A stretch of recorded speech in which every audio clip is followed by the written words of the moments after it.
class, so what caused the reform movements of the 1830s to begin? Hannah. So basically what happened with the reform movements in this period is that we can see how it led to this system of deficit spending, which in turn led to the Keynesian economic system, which is by far also the best economic system. But the reformers were all anti-Semitic. Well, they're all anti-Semitic. I don't know if you can say that. But that is akin to Bretton Woods, and but Keyn shit. I know the real answer. After the War of 1812, there was a rise in mass democracy, a new market economy, and the Second Great Awakening was going on. But I don't want to bore you with all that stuff, so I'll just show you. Let's go.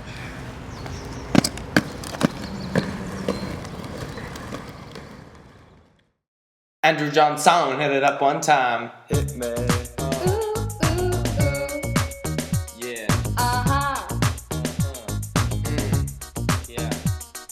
Hit me.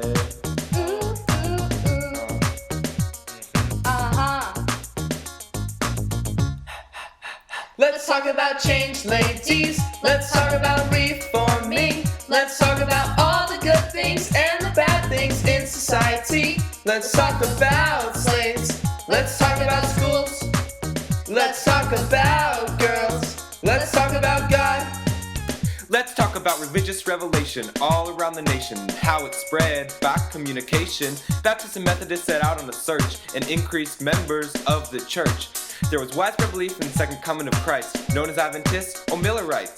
Charles G. Finney preached abolition, puts woman in the church and out of the kitchen. His sermons on hell and doom spread quick, turned New York into the burned over district. Splits the north and the south, no doubt. Brings woman, reform is about Second Great Awakening. Transportation gives time to read and learn about all the good things and the bad things that need reforming. Let's talk about slaves. Let's talk about schools.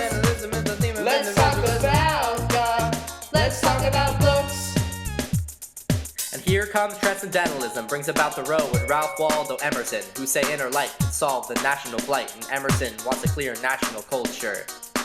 That the row preaches nonviolence and publishes civil disobedience, in compliance some withdraw from society to create utopian communities of all varieties, new harmony based on socialism, no piety. Shakers so religious forbade marriage and died out because they had no babies in baby carriages. Oneidas are devoted to overall equality, but their practice of free love spurred unrest and policy. Now they're making spoons and forks of high quality. Brook Farm was living transcendentally, prospered reasonably until debt expired. In 1847 it expired. Let's talk about Dorothy Dix and talk about what she fixed. She improved mental hospitals, then prison reform came next. Let's talk about slaves. Let's talk about schools. Let's talk about girls. Let's talk about God. You want to know what else happened in the reform movements?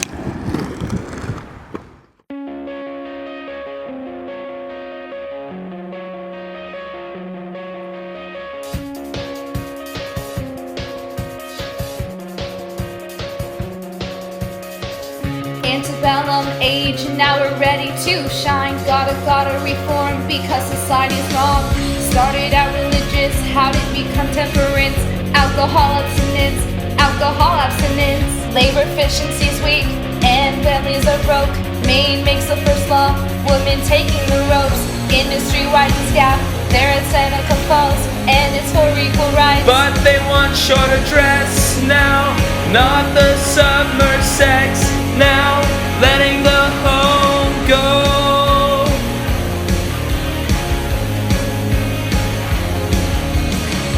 It just can't work now, sorry. We're taking control. Slavery, turning sides to set them free. Second Great Awakening, the Liberators publishing, shows the North the suffering. Anti-slavery society, Garrison opens up my eyes. It's Liberty Party time.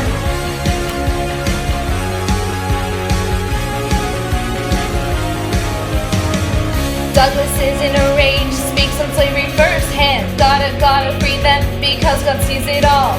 Started out with religion, then it became abolition. Thanks communication, thanks transportation. New ideas are spread, more colleges west. We want smarter voters, education for tests. Tax-supported schools, we're falling behind. Poorest man takes the head. But they're learning from textbooks now.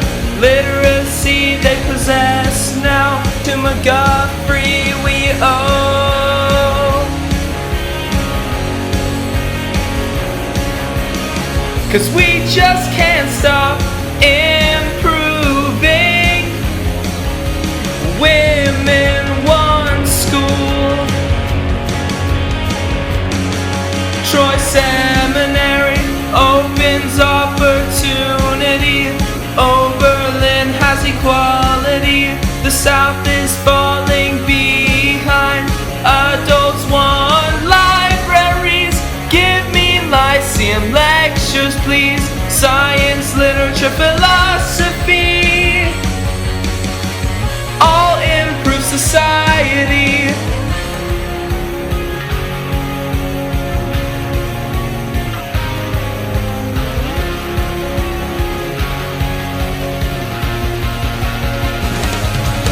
Reform